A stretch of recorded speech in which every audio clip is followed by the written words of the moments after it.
arkadaşlar, örgü kanalıma hoş geldiniz. Kız bebeklerimiz için örgüsü çok kolay ve şirin bir body tulum yaptım. Bugün bunun anlatımını sizlerle paylaşmak istiyorum. Çok şirin, bakın ben bu renk ile yaptım arkadaşlar. Siz farklı renkleri kullanarak bu body tulumu yapabilirsiniz. Örgüye yakadan zincir yaparak başlıyoruz. Yapacak olduğunuz bebeğin büyüklüğüne göre daha fazla sayıda zincir ile başlayabilirsiniz. Ben bugün bu body tulum anlatımını 3 aylık bebek ölçüsünde anlatıyorum. Siz daha az sayıda başlayarak yeni doğan bebek için de yapabilirsiniz arkadaşlar. Bakın şu şekilde ağ ortasını düğmeli yaptım. Bebekten çıkarmadan bezini değiştirme imkanımız var. Bakın bu şekilde kolayca bebeğin bezini değiştirip geri kullanabiliyoruz. Bacak bölümünü böyle fırfırlı oldu bakın. Bu fırfırı yapmadan yaparsanız erkek bebekler için de çok güzel bir model arkadaşlar. Arka bölümden düğmeli yaptım ben.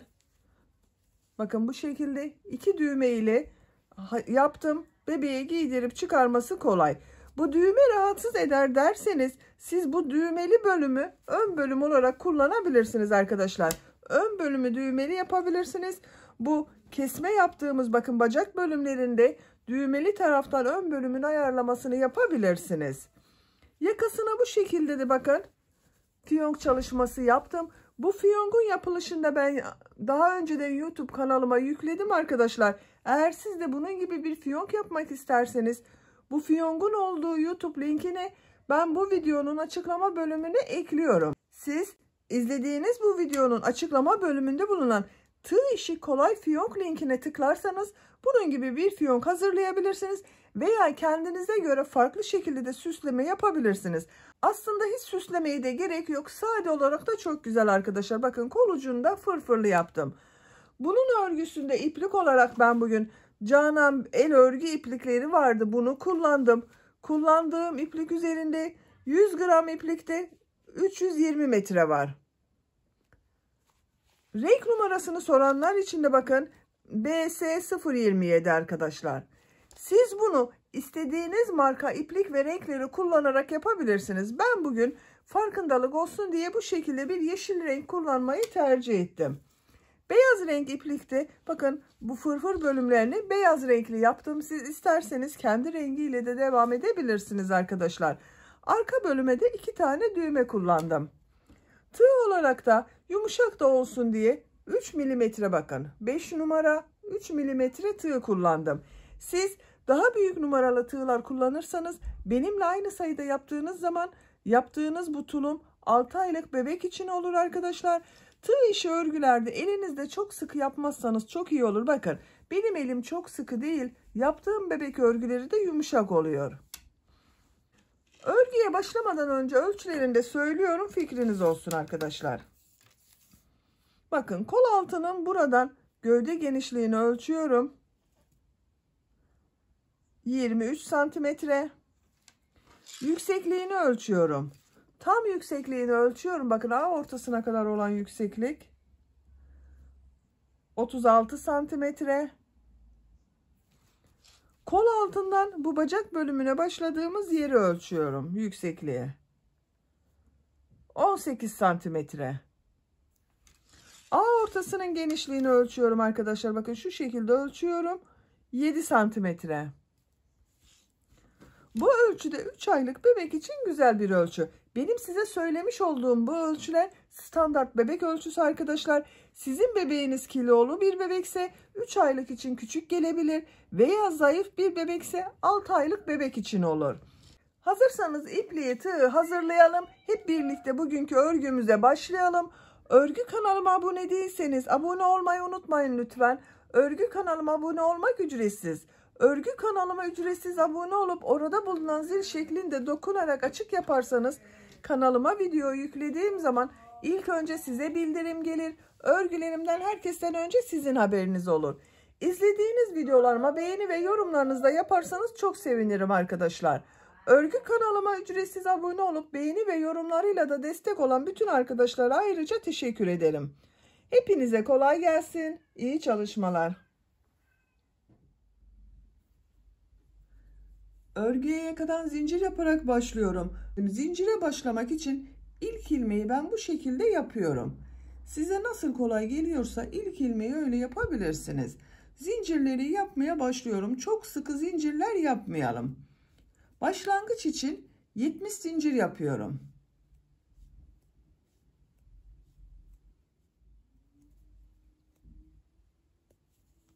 Yetmiş zinciri yaptım. Çok sıkı yapmadım bakın zincir arkadaşlar. Bu 70 zincirin kaç santimetre olduğunu ölçüyorum. Şu şekilde ölçüyorum. 29 santimetre zincir uzunluğu var. Benim yapacağım ölçü için yeterli. 3 zincirde dönüş için yapıyorum. 1, 2, 3. Bu zincirler üzerine trabzanlar yapacağız.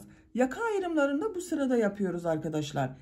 Yaka ayrımlarını 9, 14, 20, 14, 9 şeklinde ayırıyoruz. İpliği tığ üzerine alıyorum. 3 ilmek atlıyorum. 1, 2, 3. 4. ilmek içine trabzan yapıyorum. 9 trabzan yapacağız. Bu 3 ilmek atladığımda bir trabzan. Bakın 1, 2, 3, 4, 5, 6, 7, 8, 9. 9 trabzanı yaptım. Bu ilmek içine arttırma yerinde belirlemek için 3 trabzan yapıyorum. 1, 2, 3. İpliği tığ üzerine alıyorum.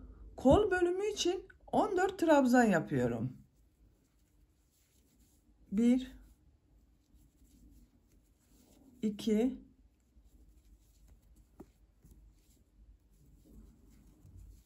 3, 4, 5, 6, 7, 8, 9, 10, 11, 12, 13, 14. Kol bölümü için 14 trabzanı yapın. Bakın bu 3 trabzandan sonra bir ilmeğe 3 trabzan yaptım. Bundan sonra 14 trabzan yaptım. Takip eden ilmek içine 3 trabzan yapıyorum. Burayı arttırma trabzanları olarak yapıyoruz arkadaşlar. Bakın 3 trabzanı yaptım. 20 trabzan yapıyorum takip eden ilmekler içerisine. Bakın her ilmeğe bir trabzan yapıyorum.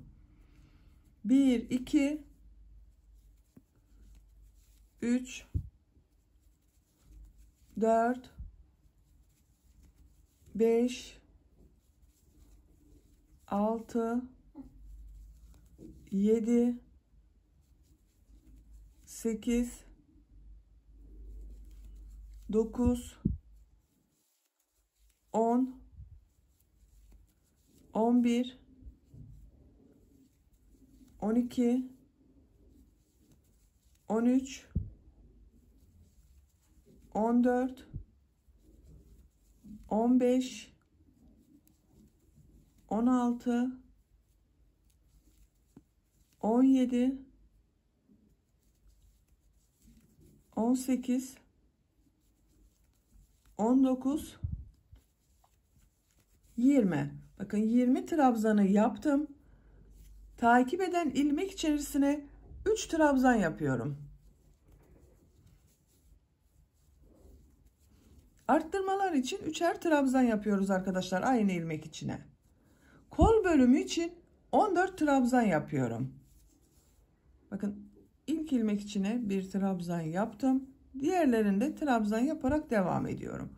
Bu kol içinde burada yaptığımız gibi 14 trabzanı yapalım. Kol bölümü için 14 trabzanı yaptım. Arttırma yeri için bu ilmek içine 3 trabzan yapıyorum. 1 2 3. Diğer ilmekler üzerine trabzan yaparak devam ediyorum. 9 trabzan yapıyorum arkadaşlar. Bakın başlangıçta 9 trabzan yaptım. Buraya da 9 trabzan yapıyorum. 1 2 3 4 5 6 7 8 9. 9 trabzanı yaptım. Böylece yaka ayrımlarını yapmış olduk arkadaşlar. 9 trabzan, buralarda arttırma yaptım. 14'er trabzan kol bölümü için arttırma yaptım. Bakın iki tarafında da. Burada da 20 trabzan yaptım. Birinci sırayı tamamladık. İkinci sıradayız. İkinci sırada da bu arttırma yerinde 3 trabzan yaptığımız bu trabzanların ortada bulunan ilmek üzerine bakın, bu ilmeğe 3 trabzan yapacağız. Bir zincir yapıyorum, örgüyü çeviriyorum. İlk ilmek içine bir trabzan yapıyorum. Diğer ilmekleri de trabzan yaparak devam ediyorum.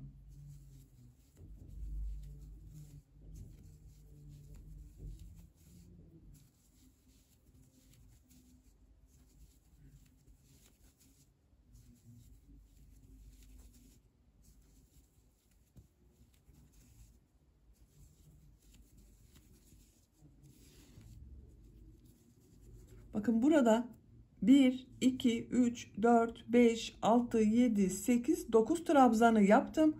Bu 3 trabzanın olduğu yere geldim.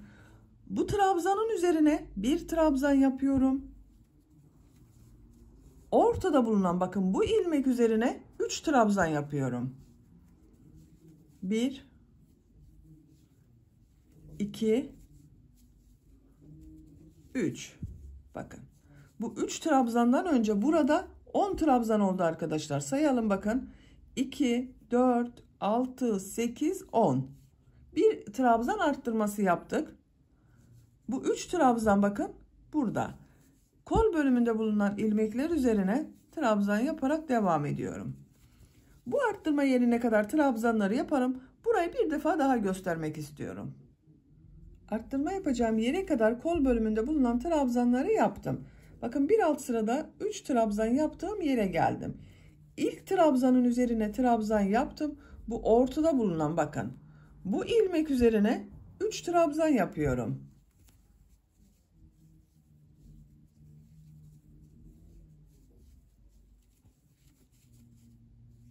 Bir sonraki sırada da bu yaptığım 3 trabzanın bu ortada bulunan ilmek üzerine trabzan yapacağız arkadaşlar.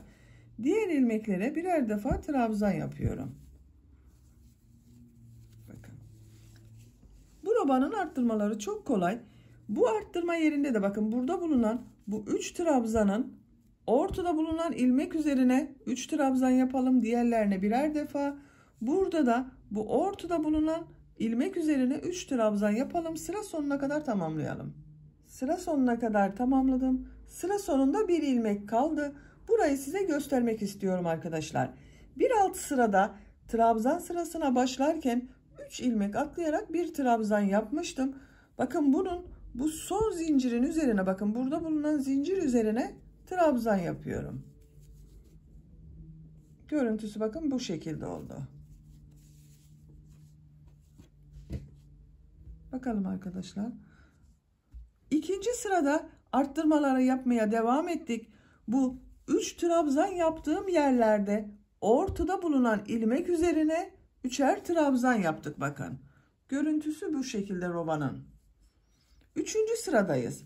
Üçüncü sırada yine aynı şekilde bu 3 trabzanın ortada bulunan ilmekler üzerine 3'er trabzan yapacağız. Diğerlerine birer defa.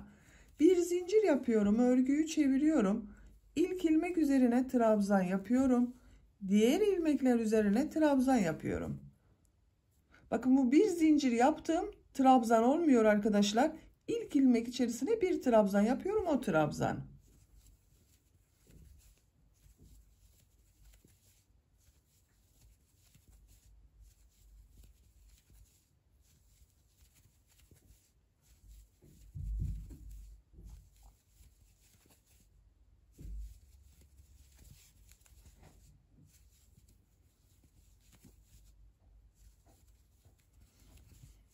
Bakın arttırma yaptığım yere geldim. Şöyle göstereyim. Bakın bir alt sırada 3 trabzan yaptım bir ilmeğe. İlk ilmek içerisine bir trabzan yaptım. Ortada bulunan ilmek içine 3 trabzan yapıyorum. 1 2 3. Bakın ortada bulunan ilmek içine 3 trabzan yaptım. Diğer ilmeklere birer defa yapıyorum. Bakın arttırma yeri anlaşılmıştır arkadaşlar. Bu şekilde devam edelim. Burada bakın bu 3 trabzanın ortada bulunan ilmeğe,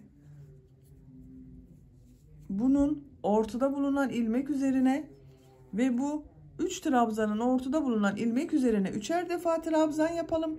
Diğerlerine birer defa trabzan yapalım. Sıra sonuna kadar tamamlayalım. Sıra sonuna kadar tamamladım. Görüntü olarak böyle oldu bakın arkadaşlar. Bu arttırma yerlerinde bakın ortada bulunan ilmekler üzerine 3 trabzan yaptım.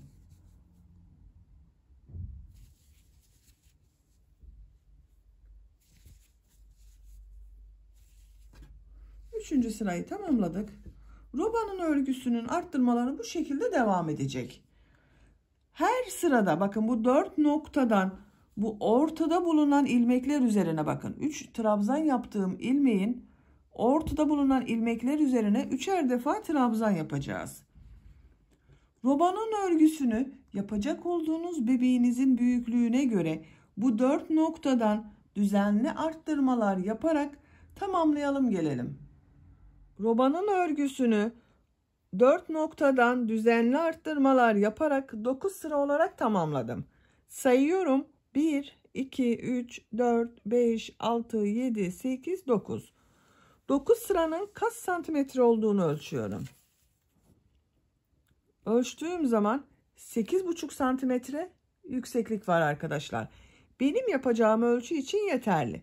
Siz biraz daha büyük olsun istiyorsanız bir sıra daha arttırmalar yaparak robanın örgüsüne devam edebilirsiniz. Buradan itibaren kolları gövdeden ayırıyorum. Örgüye gövdenin örgüsüyle devam edeceğiz. Bir zincir yapıyorum. Örgüyü çeviriyorum. İlk ilmek üzerine trabzan yapıyorum. Diğer ilmekleri de trabzan yaparak devam ediyorum. Bu arttırma yaptığımız yere kadar bakın bu 3 trabzanın ortada bulunan trabzana kadar trabzanlar yaparak devam edelim. Arttırma yapacağımız yere kadar birer defa trabzan yaparak tamamladım. Bakın bu 3 trabzanın ortada bulunan ilmek üzerine geldim. Bunun üzerine 2 trabzan yapıyorum. 1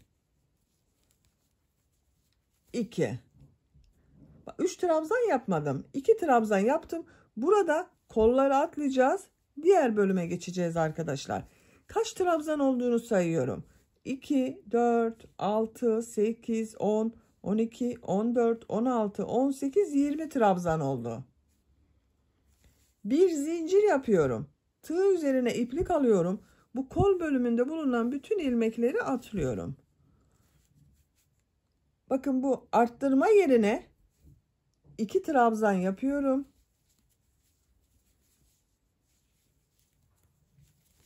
Bakın ön ve arka bölümü birleştirdik. Kol altı bu şekilde oldu. Diğer ilmeklere birer defa trabzan yaparak devam ediyorum. Arttırma yapacağımız bakın bu ortada bulunan ilmeğe kadar devam edelim. Diğer arttırma yerine kadar trabzanları yaptım. Görüntü bakın bu şekilde arkadaşlar.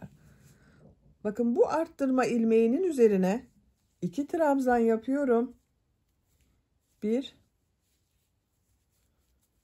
2 bir zincir yapıyorum. Tığ üzerine iplik alıyorum. kolda bulunan bütün ilmekleri atlıyorum. Bakın buraya bu arttırma ilmeğinin üzerine 2 trabzan yapıyorum. 1 2. Bakın kol altını buraya yaptık. Ön ve arka bölümü birleştirdik.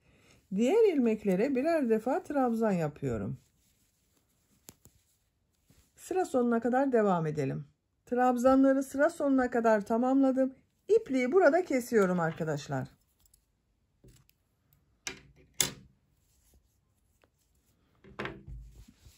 Bakın bu şekilde. İpliği kestim. Burada bu düğme için bu arka bölüme patlar yapacağız arkadaşlar. Onun için ipliği kestim ben burada. Burayı birleştireceğiz. Buradan itibaren gövde bölümünü tek parça şeklinde örüyoruz.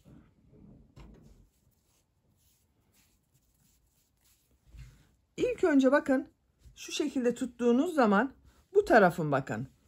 Buradan şu yaka başlangıcının burada bulunan ilmekten bir defa ipliği bağlıyorum.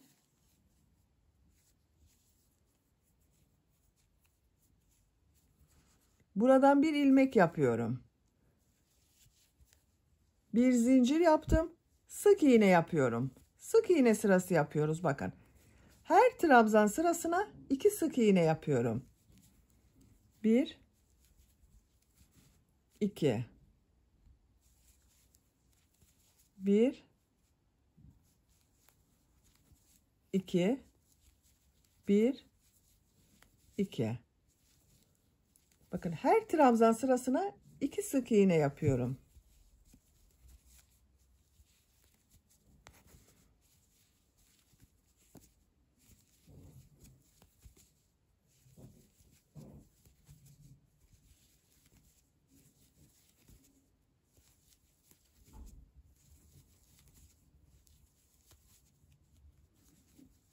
Bu son ilmek üzerine de bir sık iğne yapıyorum. Bakın bir sıra sık iğne yaptım buraya. Bir zincir yapıyorum. Örgüyü çeviriyorum. İlk ilmek üzerine sık iğne yapıyorum.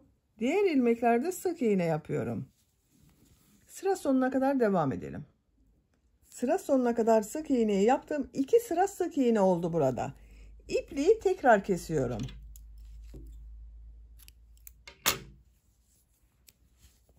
Bakın 2 sıra yaptık arkadaşlar. Burası düğme dikeceğimiz pat. Diğer tarafa da düğme biriti yapacağız. Bu patı da bakın buradan başlıyorum. Robanın bittiği yerden, yaka tarafından başlamıyorum. Düzgün gelmesi için buradan başlıyorum.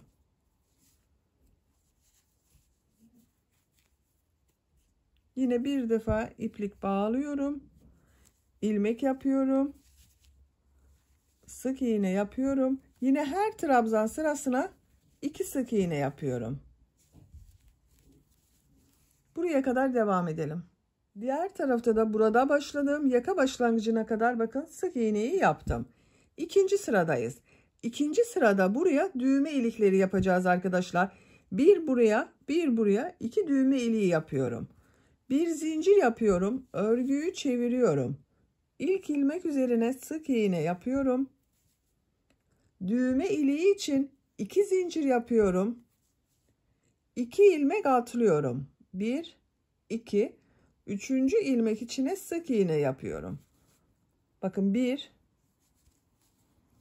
2 3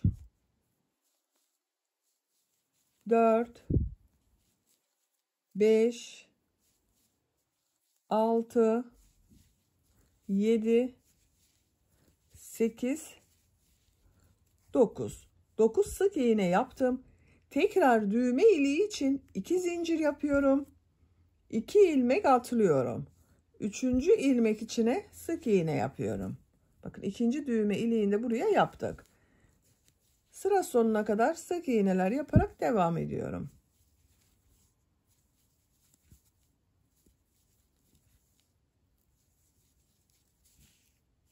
Bir zincir yapıyorum. Örgüyü çeviriyorum. Bakın bir düğme iliğini buraya yaptık. Bir diğer düğme iliğini buraya yaptık. İlk ilmek üzerine sık iğne yapıyorum. Diğer ilmekleri de sık iğne yaparak devam ediyorum.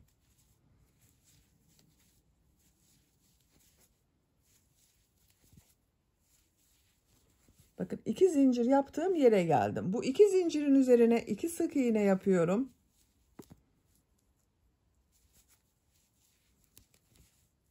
Diğer ilmekler üzerine birer defa sık iğne yapıyorum.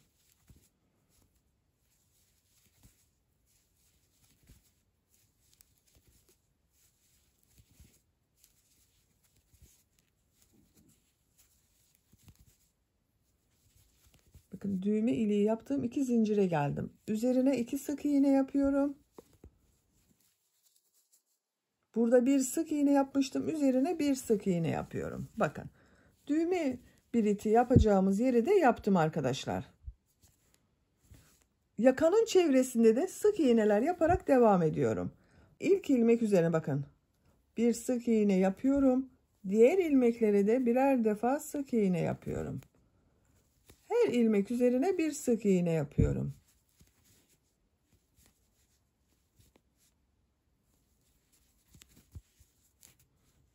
Yakanın çevresinde sık iğneler yaparak buraya kadar devam edelim. Yakanın çevresinde de sık iğneleri yaptım. Diğer uç noktasına kadar tamamladım bakın arkadaşlar. Burada 2 sıra sık iğne yapmıştım. Bu sık iğnelerin üzerine de sık iğne yaparak devam ediyorum. Bakın son ilmeğe sık iğne yaptım. Aynı ilmek içine bir sık iğne daha yapıyorum. Diğer ilmeklere birer defa sık iğne yapıyorum. Sıra sonuna kadar devam edelim. Sıra sonuna kadar sık iğneleri yaptım. Bakın roba bölümünü tamamen tamamladım arkadaşlar bu şekilde.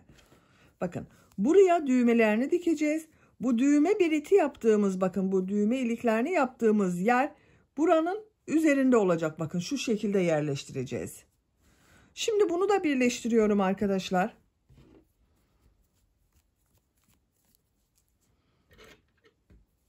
Bakın.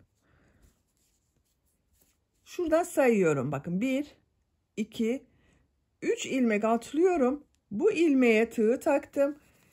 İlmeğin ucunu içinden çekiyorum. Bir zincir yaptım. Sağlamlaştırdım.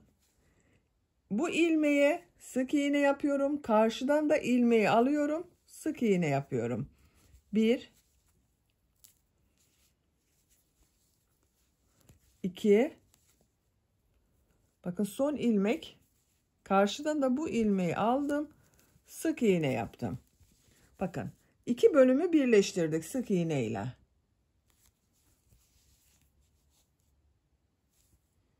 Artık örgü tek parça devam edecek.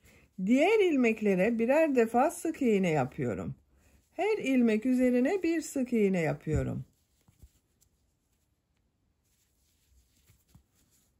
Sık iğneler yaparak devam edelim. Bakın kol altında da bir zincir yaptım. Onun üzerine de bir sık iğne yapıyoruz. Bu başladığımız yere kadar sık iğneye başladığımız yere kadar tamamlayalım. Sıra sonuna kadar sık iğneyi tamamladım.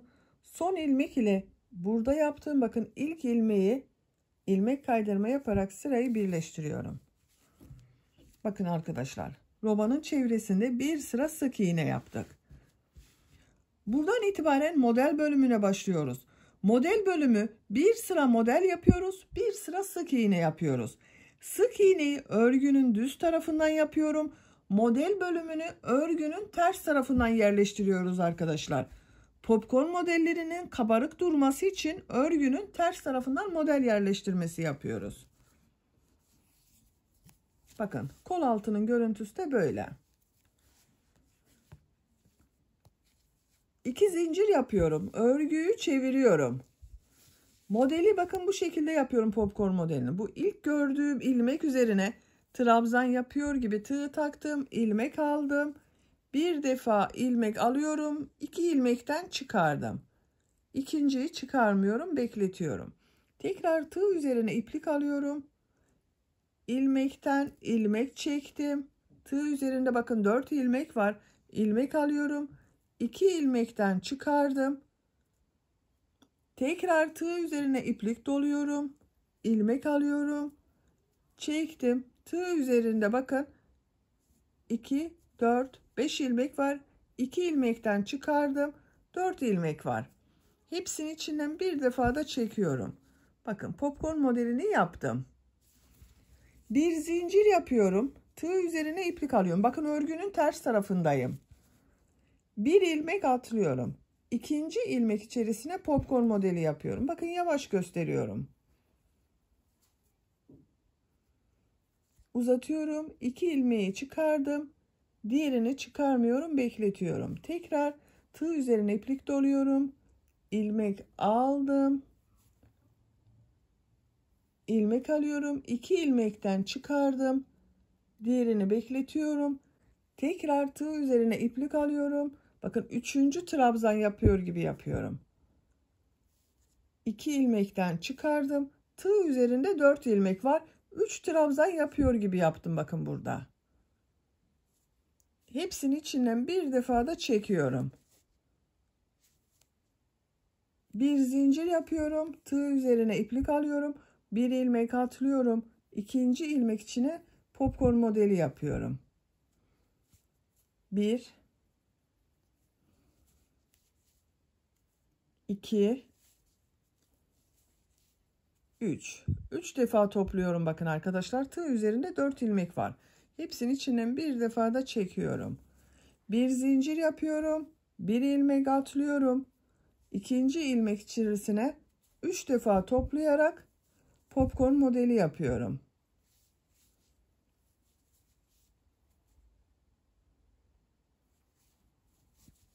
Bakın düz tarafının görüntüsü böyle. Bakın bu taraf kabarık görünüyor.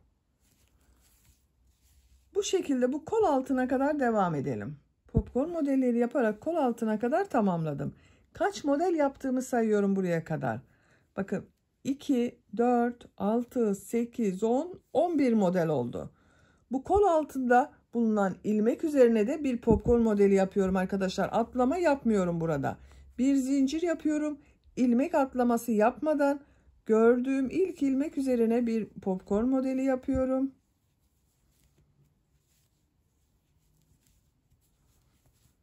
Bir zincir yapıyorum.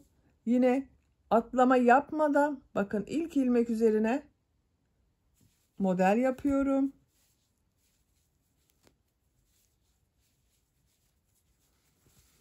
Bakın burada arttırma yapıyor gibi oldu arkadaşlar. Görüntü olarak böyle. Atlama yapmadım. Bakın kol altında ilmek atlama yapmadan modelleri yaptım.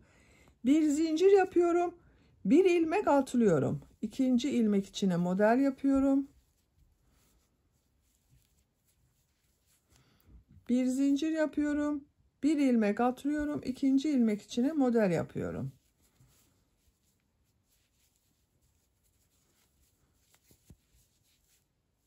Kol altının görüntüsü böyle arkadaşlar. Diğer kol altına kadar devam edelim. Diğer kol altına kadar modelleri yaparak tamamladım. Burada yine ilmek atlama yapmadan model yapıyorum. Bir zincir yapıyorum. Bakın ilk ilmek üzerine modeli yapıyorum. Arada atlama yapmıyorum. Bir zincir yapıyorum. Atlama yapmadan model yapıyorum.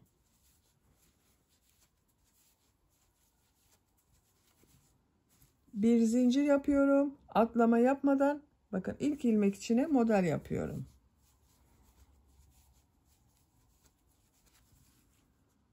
Bir zincir yapıyorum. Bir ilmek atlıyorum. İkinci ilmek içine model yapıyorum. Bir zincir yapıyorum. Bir ilmek atlıyorum. İkinci ilmek içine model yapıyorum. Sıra sonuna kadar devam edelim. Modelleri yaparak sıra sonuna kadar tamamladım. Bir zincir yapıyorum. Bakın son modelden sonra son yaptığım modeli ilk yaptığım bu model ile ilmek kaydırma yaparak birleştiriyorum. Bakın şu ilmeğe tığ takıyorum. İlmek aldım, çektim. Sırayı birleştirdik. Bakın model sırasında yaptım arkadaşlar. Bir sıraya kaç model yaptığımı sayıyorum. Bakın buradan itibaren 2, 4, 6, 8, 10, 12, 14, 16, 18, 20, 22, 24, 26, 28, 30, 32, 34, 36, 38, 40, 42, 44, 46 model var. Bir sırada 46 model var. Şimdi sık iğne sırasındayız. Sık iğne sırasını düz taraftan yapıyorum. Bakın örgünün ters tarafından modelleri yaptık. Bir zincir yapıyorum. Örgüyü çeviriyorum. Sık iğneleri bu model üzerinde bulunan ilmekler var bakın arkadaşlar. Her model üzerinde bir ilmek var. O ilmeklere yapıyoruz. Bu modelin üzerinde bulunan ilmek içine 2 sık iğne yapıyorum. 1 2. Model üzerinde bulunan ilmek içine 2 sık iğne yapıyorum. 1 2. Çok sıkı yapmayalım arkadaşlar örgüyü. Çok sıkı yaptığınız zaman tığ işi örgüler güzel olmuyor. Bakın bu modelin üzerinde bulunan bakın şöyle bir ilmek var. 2 sık iğne yapıyorum. 2 sık iğne yapıyorum.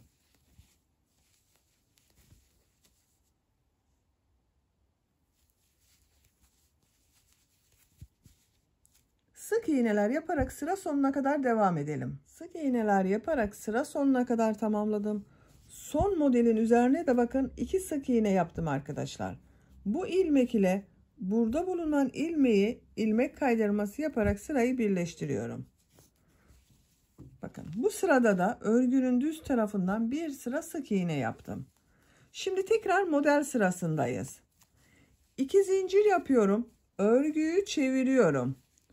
Burada bu modeller üzerine yine modeller yapacağız ama model üzerine denk gelmesine dikkat edelim arkadaşlar. Bakın şu ilmek içine model yapacağız. Şu ilmek içine model yapacağız. Arada yine birer ilmek atlıyoruz. Örgüyü çeviriyorum. Bu ilk ilmek içerisine bakın. Birleştirme yaptığım bu ilmek içine popcorn modeli yapıyorum. 1 2 3 çıkardım. Bir zincir yapıyorum. Bir ilmek atlıyorum. İkinci ilmek içine popcorn modeli yapıyorum. 1 2 3 bir zincir yapıyorum. Bir ilmek atlıyorum. Bakın tam bu modelin üzerine gelen ilmek içine model yapıyorum. 1 2 3 bir zincir yapıyorum. Bir ilmek atlıyorum. İkinci ilmek içine model yapıyorum. Bir zincir yapıyorum. Modeli devam ediyorum. Bakın şöyle düz tarafını çevirdiğiniz zaman modelin üzerine denk geliyor. Buna dikkat ederseniz örgünün görüntüsü daha düzgün olur arkadaşlar. Sıra sonuna kadar modelleri yaparak devam edelim. Modelleri sıra sonuna kadar yaptım. Sıra sonundaki modeli ilk yaptığım model ile birleştiriyorum. Bir zincir yapıyorum. Bakın bu modelin üzerinde bulunan ilmeğe tığ takıyorum. İlmek kaydırma yaparak sırayı birleştirdim. Bakın arkadaşlar. Modeller model üzerine denk geldi. Bakın ona dikkat edelim. Örgünün düzgün görünebilmesi için model sırasının birbirini takip etmesi gerekiyor. Şimdi sık iğne sırasındayız. Bir zincir yapıyorum. Örgüyü çeviriyorum. Bakın bu birleştirme yaptığım bu ilmeğe modelin üzerinde bulunan ilmek üzerine 2 sık iğne yapıyorum.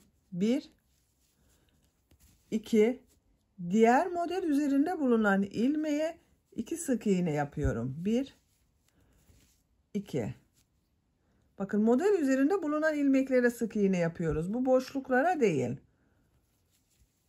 1 2 1 2 sık iğneler yaparak sıra sonuna kadar devam edelim.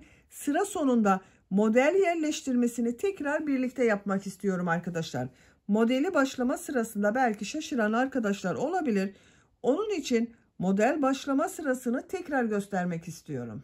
Sıra sonuna kadar sık iğneleri yaptım. Son modelin üzerine de 2 sık iğne yaptım. Son sık iğne ile sıra başında yaptığım bakın bu model üzerine 2 sık iğne yaptım. İlk ilmek ile ilmek kaydırma yaparak sırayı birleştiriyorum. Görüntüsü böyle arkadaşlar bakın. Hiç birleştirme yaptığımız yerler belli olmuyor. Model sırasındayız. Model yapmak için 2 zincir yapıyorum. Örgüyü çeviriyorum. Modelin model üzerine denk gelebilmesi için bakın bu birleştirme yaptığım, sık iğneyi birleştirme yaptığım, 2 zincir yaptığım bu ilk ilmek içine model yapıyorum.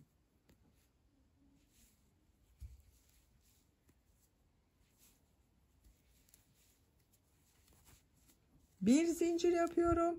Bir ilmek atlıyorum. İkinci ilmek içine model yapıyorum. Bu ilk modellerde kontrol ederseniz şaşırmazsınız arkadaşlar. Bakın modelin üzerine denk geliyor. İlk modeli kurduktan sonra zaten diğerlerinde bir ilmek atlıyoruz. İkinci ilmek içine model yapıyoruz. Bir ilmek atlıyorum. İkinci ilmek içine model yapıyorum. Anlaşıldığını düşünüyorum arkadaşlar. Bakın buranın düzgün gelmesine dikkat ederseniz örgünüz daha düzgün görünür. Bakın hiç belli olmuyor birleştirme yaptığım yer. Gövde bölümünün örgüsü bu şekilde devam edecek. Bir sırada şimdiki yaptığım gibi model sırası yapıyoruz. Örgünün düz tarafından da sık iğne yapıyoruz. Model sırasını örgünün ters tarafından yapıyoruz. Bakın bu şekilde. Ters tarafının görüntüsü de böyle. Gövdenin örgüsünü bir sıra model, bir sıra sık iğnesi yaparak devam edelim. Gövdenin örgüsünü 11 model sırası olarak tamamladım. Sayıyorum. 1, 2, 3, 4, 5, 6, 7, 8, 9, 10, 11. Kaç santimetre olduğunu da ölçüyorum. Şöyle bakın arkadaşlar, kol altından ölçüyorum. 18 santimetre yükseklik var. Benim yapacağım ölçü için yeterli. Ben bugün 3 aylık bebek için yapıyorum. Bu yükseklikte yaptım. Siz farklı ölçülerde yapıyorsanız bebeğinizin bir kıyafetini ölçerek yaparsanız iyi olacaktır. Bakın. 3 aylık bebek ölçüsünde bir giysi. Bunu ölçü olarak kullanıyorum arkadaşlar. Bakın. Gördüğünüz gibi tam oldu. Buraya kadar ördüm. Buradan itibaren bakın bu ön bölümü ve arka bölümü ayrı ayrı öreceğiz. A ortasında birleştireceğiz. En son sırada model sırasını yaptım. Sık iğne sırasını yapmadım. İpliği burada kesiyorum.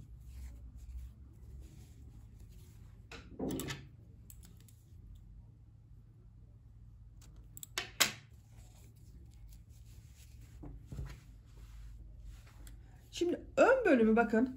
Burada yapacak olduğumuz böyle bu ön bölümü ve arka bölümü yapacağız. Siz de dediğim gibi bakın bir bebek kıyafetine göre ölçü yaparsanız iyi olur arkadaşlar.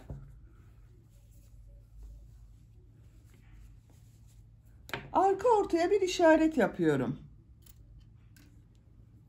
Bakın.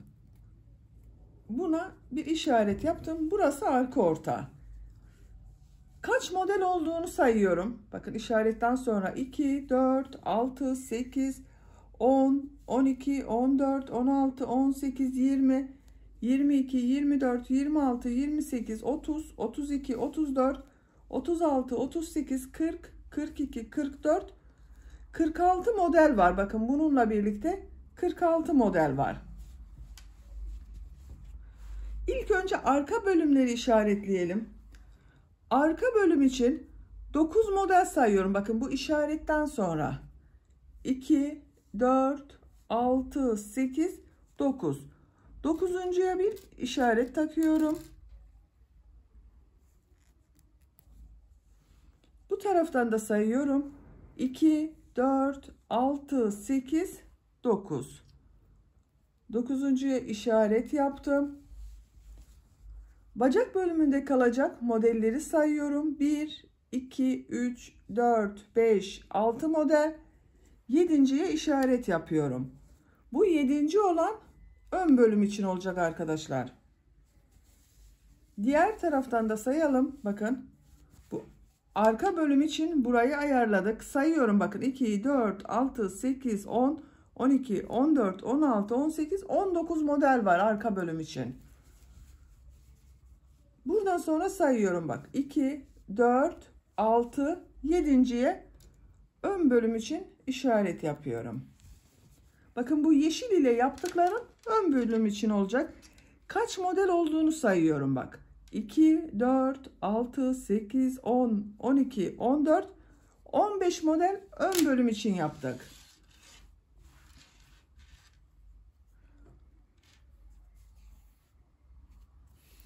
Sık iğne sırasındayız. İlk önce ön bölümleri yapalım isterseniz arkadaşlar. Bakın bu işaret taktığım, yeşil ile işaret yaptıklarım ön bölüm içinde. Buradan ipliği bir defa bağlıyorum.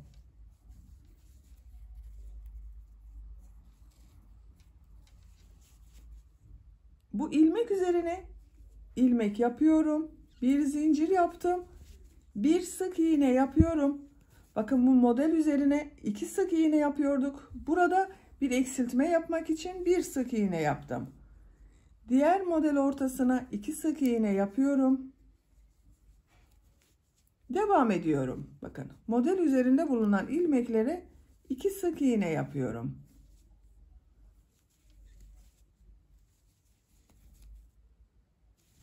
İşaret yaptığım yere kadar devam edelim. Sıra sonuna kadar sık iğneleri yaptım. İşaret yaptığım ilmeğe bir sık iğne yapıyorum. 2 zincir yapıyorum. Örgüyü çeviriyorum. İpliği tığ üzerine alıyorum. 2 ilmek atlıyorum. Bakın bu ilmek ve bu ilmeği atlıyorum. 3. ilmek üzerine modeli yapıyorum.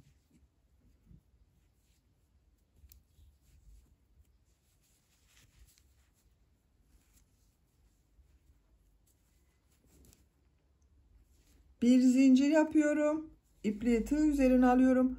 Bir ilmek atlıyorum. 2. ilmek üzerine model yapıyorum.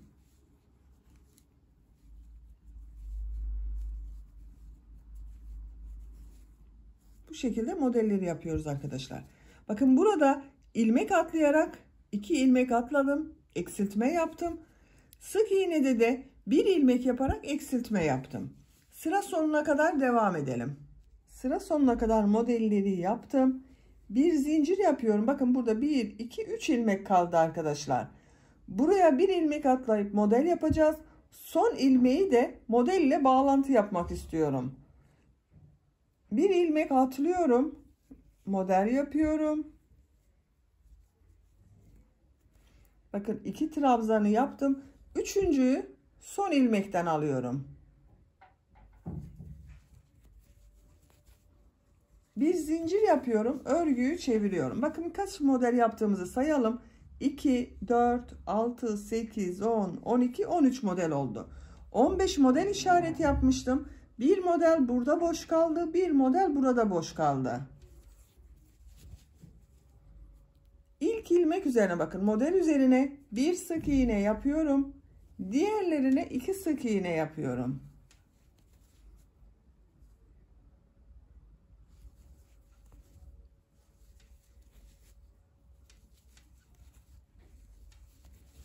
Sıra sonuna kadar devam edelim. Model üzerinde bulunan ilmeklere sık iğne yaparak sıra sonuna kadar tamamladım. Bu model üzerine bak 2 sık iğne yaptım. Son modelin üzerine bir sık iğne yapıyorum. Bakın arkadaşlar. Görüntüsü böyle. 2 zincir yapıyorum. Örgüyü çeviriyorum. 1, 2 ilmeği atlıyorum. Bu ilmek içine model yapıyorum.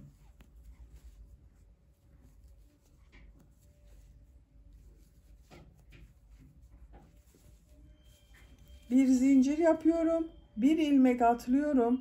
Model yapıyorum.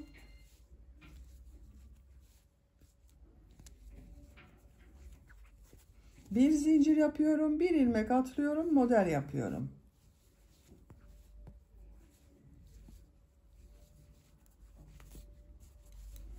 Bakın görüntüsü böyle. Model yine model üzerine denk geliyor. Kaydırma yapmayalım arkadaşlar. Sıra sonuna kadar devam edelim. Modelleri yaparak sıra sonuna kadar tamamladım.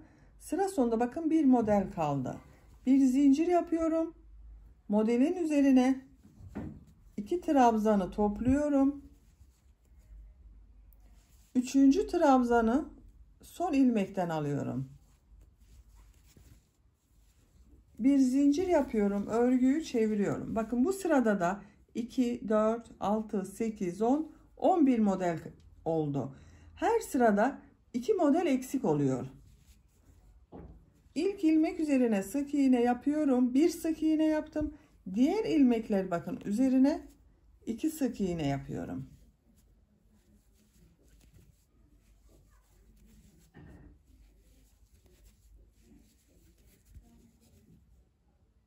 Sıra sonuna kadar devam edelim. Sıra sonuna kadar tamamladım. Son modelin üzerine bir sık iğne yapıyorum. 2 zincir yapıyorum. Örgüyü çeviriyorum. 1 2 ilmek atlıyorum. 3. ilmek üzerine model yapıyorum.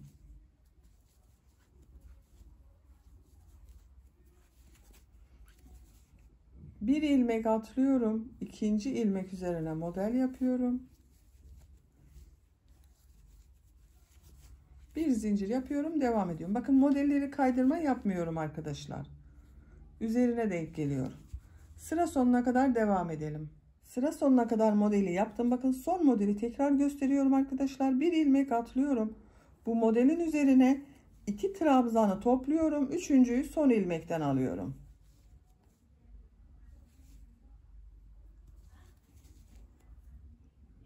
Üç trabzanı topladım. Hepsini birlikte çekiyorum. Bir zincir yapıyorum. Örgüyü çeviriyorum. Bir sık iğne yapıyorum. Diğer ilmeklere bakın 2 sık iğne yapıyorum.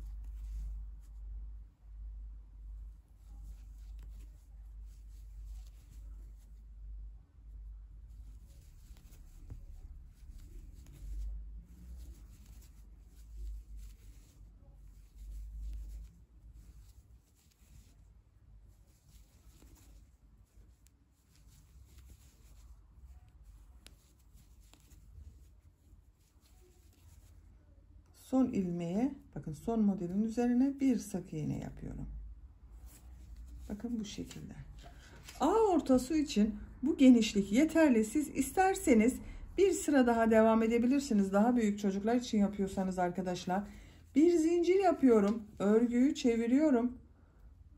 Bakın bu ikinci ilmek içine sık iğne yapıyorum. Burada da bir kesme yapıyorum.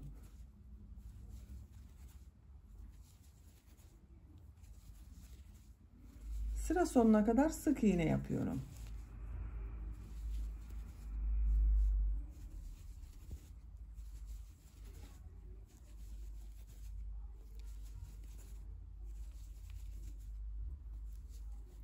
Sıra sonunda bakın 2 ilmeği birlikte alıyorum.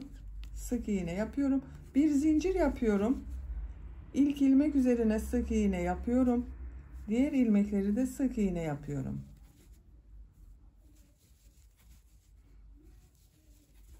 Düğme için buraya pat yapıyoruz arkadaşlar. Buraya düğme dikeceğiz. Düğme iliğini arka bölümde yapacağız. Burayı onun için düz yapıyorum.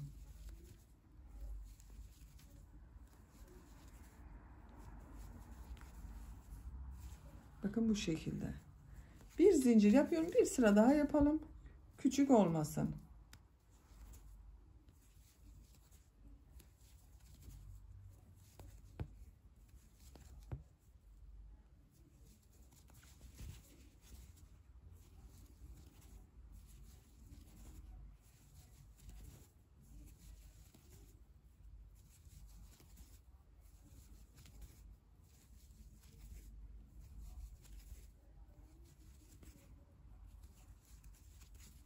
Bakın bu şekilde oldu. İpliği burada kesiyorum. Biraz uzun bırakayım. Düğme dikeceğimiz ipliği de ben buradan ayarlıyorum arkadaşlar.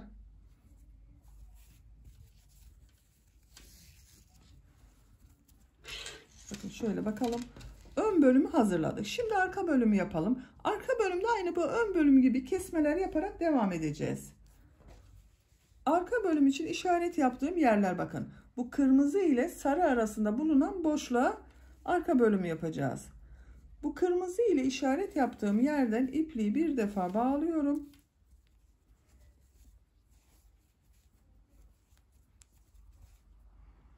Buradan bir ilmek yapıyorum. Bir zincir yaptım. Aynı ilmeğe sık iğne yapıyorum. Diğer model ortasına bakın, üzerinde bulunan ilmeğe 2 sık iğne yapıyorum. 2 sık iğne yapıyorum. Normal modelimizi yapıyoruz.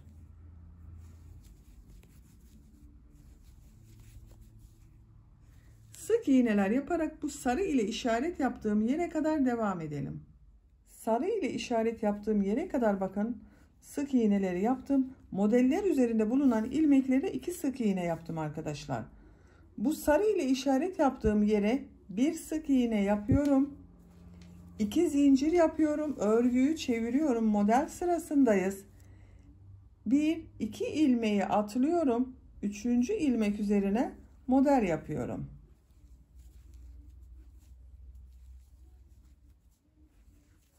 Bir zincir yapıyorum. Bakın, bir ilmek atlıyorum. 2. ilmek üzerine model yapıyorum. Bir zincir yapıyorum. Bir ilmek atlıyorum. 2. ilmek üzerine model yapıyorum.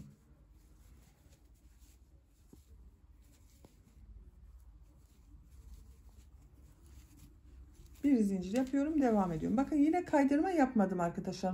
Modelin üzerine denk geldi. Bu kırmızı ile işaret yaptığımız, bakın, sık iğnelere kadar devam edelim. Sıra sonuna kadar modeli yaptım. Bakın, bir zincir yaptım. 1 2 3 ilmek var. Bir ilmek atlıyorum. 2. ilmeğe 2 trabzanı topluyorum. 3. trabzanı son ilmekten alıyorum. Bir zincir yapıyorum. Örgüyü çeviriyorum. Bakalım, 2 4 6 8 10 12 14 16 17 model var. Burada 19 model işaret yaptım. Bu sırada 17 model oldu. İlk modelin üzerine bir sık iğne yapıyorum.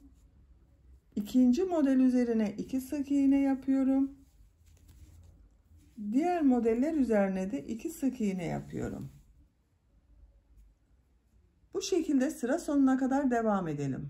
Son modele kadar sık iğneleri yaptım. Son modelin üzerine bakın, bir sık iğne yapıyorum. 2 zincir yapıyorum. Örgüyü çeviriyorum. 1 2 ilmek atlıyorum. 3. ilmeğe model yapıyorum.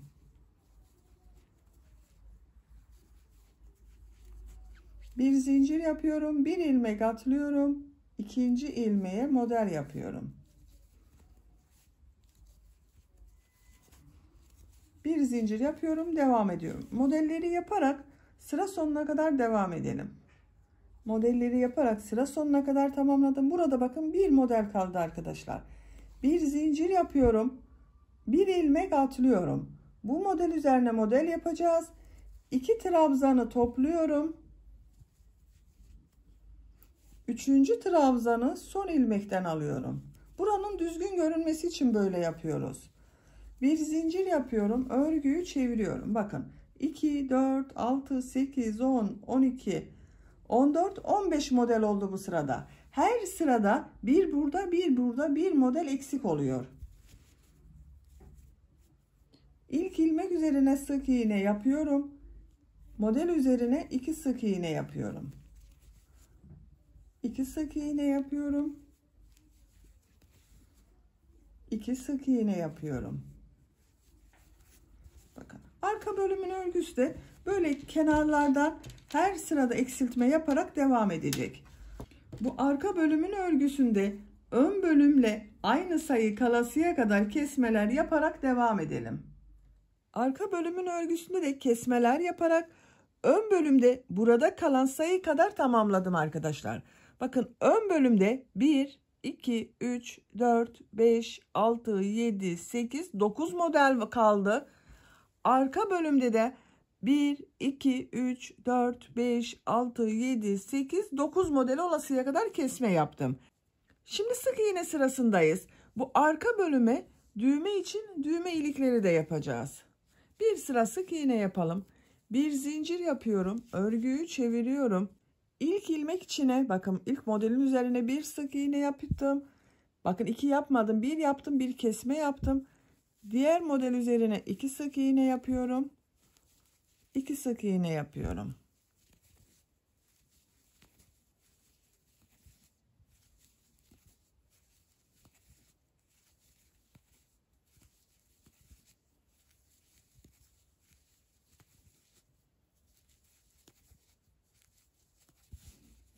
Son model üzerine bir sık iğne yapıyorum. Bakın bir kesme de burada yapmış oldum.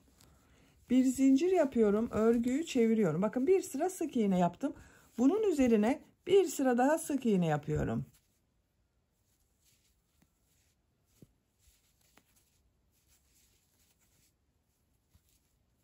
Sıra sonuna kadar sık iğneleri yapalım. Sıra sonuna kadar sık iğneleri yaptım. Bir zincir yapıyorum, örgüyü çeviriyorum. Burada bulunan sık iğne sayısının arkadaşlar ön bölümde bulunan bu sık iğne ile aynı sayıda olması gerekiyor. Fazlaysa bir kesme daha yaparak bununla eşit yapabilirsiniz. Bakın bunu şu şekilde üst üste getireceğiz. O yüzden eşit olması gerekiyor. Bu sırada düğme için düğme ilikleri yapacağız. 2 ilmek üzerine sık iğne yapıyorum. Bakın 1, 2. Düğme iliği için 2 zincir yapıyorum. 2 ilmek atlıyorum. 3. ilmeğe sık iğne yapıyorum. Sıra sonunda 4 ilmek kalasıya kadar devam ediyorum. Sıra sonunda 1, 2, 3, 4 ilmek kaldı. Düğme iliği için 2 zincir yapıyorum. 2 ilmek atlıyorum. 2 ilmek içine sık iğne yapıyorum. Bakın bu şekilde.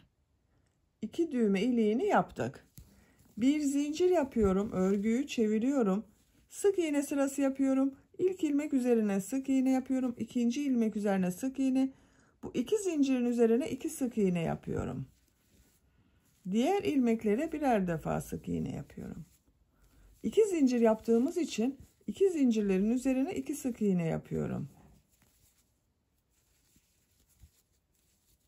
Bakın yine 2 zincirin üzerine 2 sık iğne yapıyorum.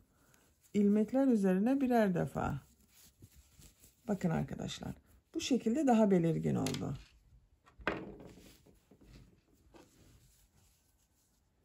Şöyle bakın. Buraya düğme dikeceğiz. Şöyle takarak kullanacağız bunu. Görüntüsü böyle.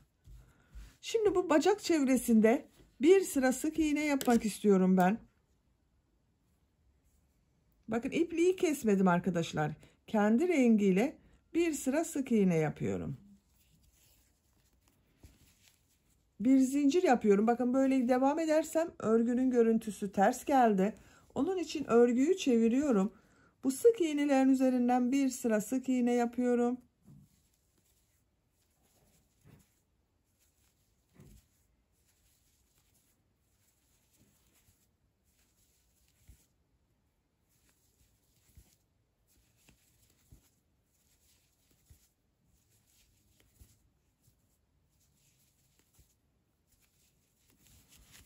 Bakın sık iğnelerin son ilmeğin üzerine sık iğne yapıyorum. Bu bacak çevresinde de sık iğneler yaparak devam ediyorum.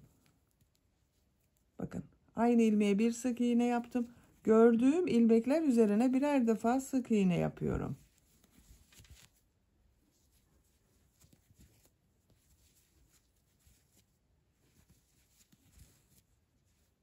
Bakın bu trabzan sıralarına 2 sık iğne yaparsanız daha düzgün denk geliyor.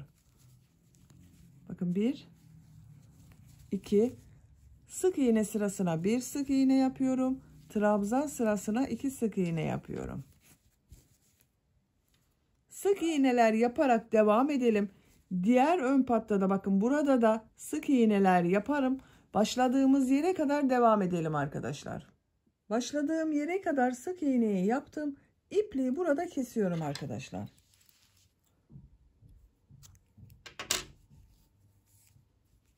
Bakın. Görüntü olarak böyle oldu.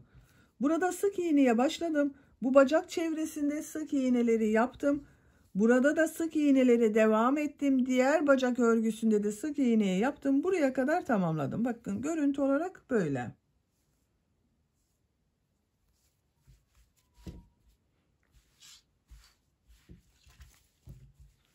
Arka görüntüsü de bakın bu şekilde. Şimdi bu bacak çevresinde beyaz renk iplik ile fırfır bölümü yapmak istiyorum. Bakın bu böyle bir beyaz iplik kullanıyorum. Siz isterseniz kendi rengiyle de devam edebilirsiniz. Şu şekilde bakın buraya düğmeyi dikeceğiz. Burası böyle görünecek. Şuradan başlıyorum. Bakın düğme patı yaptığım bu ilmekten ipliği bir defa bağlıyorum.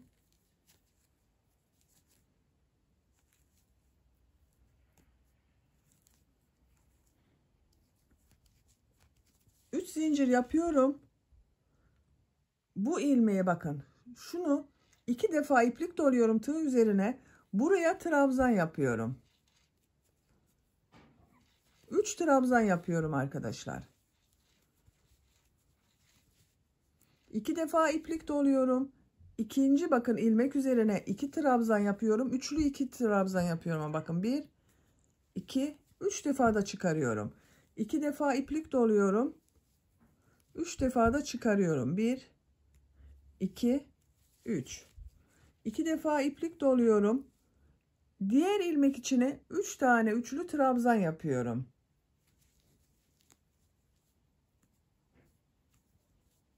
İki defa iplik doluyorum.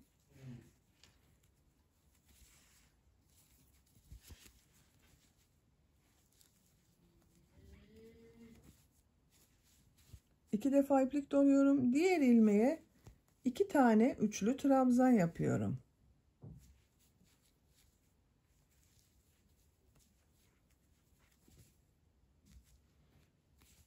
Bu ilmeğe 3 tane üçlü trabzan yapıyorum.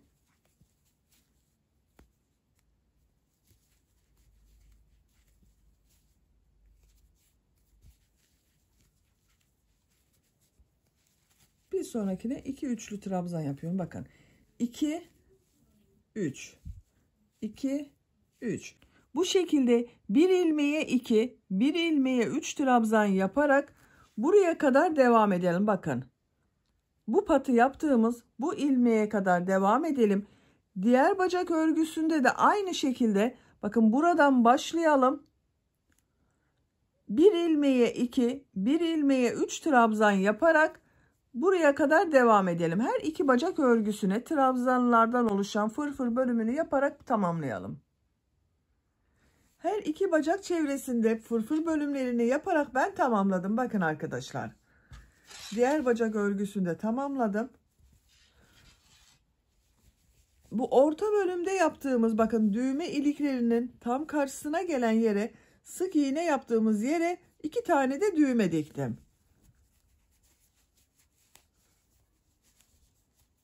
Bakın fırfır bölümlerinin görüntüsü böyle olacak giydirdiğimiz zaman. Şimdi kollarını yapalım. Bakın ben bir kol ucuna da burada yaptığım gibi fırfır yaptım. Diğer kolu sizinle birlikte yapalım. Yine beyaz renk iplik ile yapıyorum. Kol altından başlıyorum. Kol altında bulunan bu ilmekten ipliği bir defa bağlıyorum.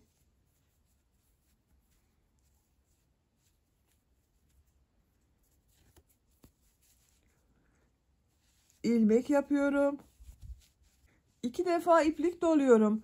Bakın bu arttırma yaptığımız yer vardı roba bölümünde. Buraya 3 tane üçlü trabzan yapıyorum. 1, 2, 3. 2 defa iplik doluyorum. Üçlü trabzan yapıyorum.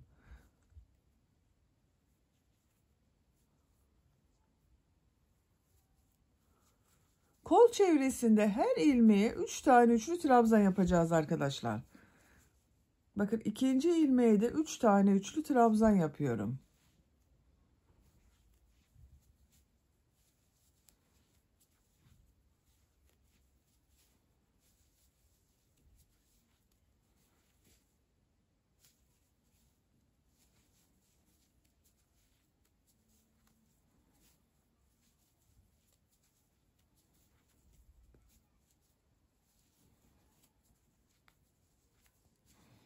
Bu şekilde.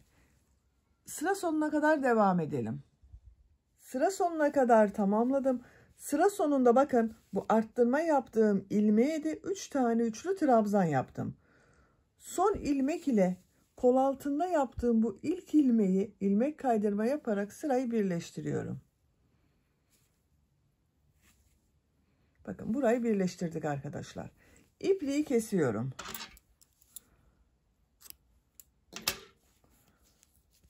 Bak, kol çevresinde fırfırlarını yaptım. Kestiğim bu ipliği de tığ yardımıyla veya iğne yardımıyla örgünün ters tarafından trabzanların arasında kaybediyorum bakın.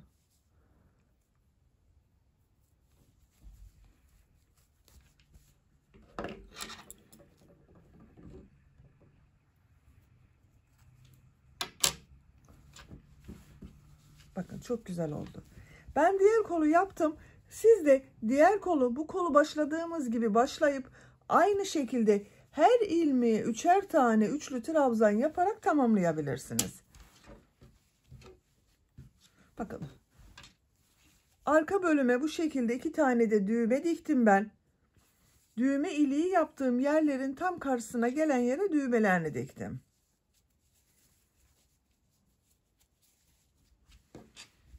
Artık giyilmeye hazır. Çok şirin oldu. Çok tatlı oldu gördüğünüz gibi.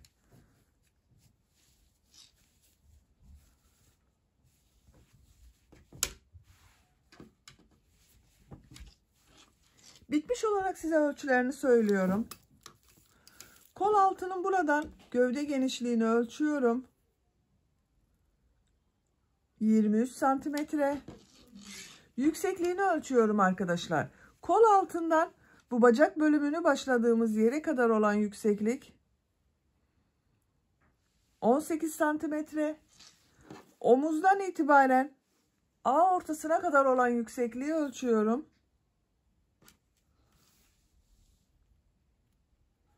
36 santimetre. Ben bugün 3 aylık bebek ölçüsünde anlattım bunu. Siz bu roba sırasını daha fazla yaparak daha büyük çocuklarınız için de yapabilirsiniz. Veya bu daha az sayıda yaparak 2 sıra önce bırakarak yeni doğan bebek için de hazırlayabilirsiniz arkadaşlar. Böylece bir örgü anlatımının da sonuna gelmiş oldum. Beni dinlediğiniz ve izlediğiniz için hepinize çok teşekkür ederim. Örgü kanalıma abone değilseniz abone olmayı unutmayın lütfen. Örgü kanalıma abone olmak ücretsiz. Örgü kanalıma ücretsiz abone olup orada bulunan zil şeklinde dokunarak açık yaparsanız kanalıma video yüklediğim zaman ilk önce size bildirim gelir. Örgülerimden herkesten önce sizin haberiniz olur.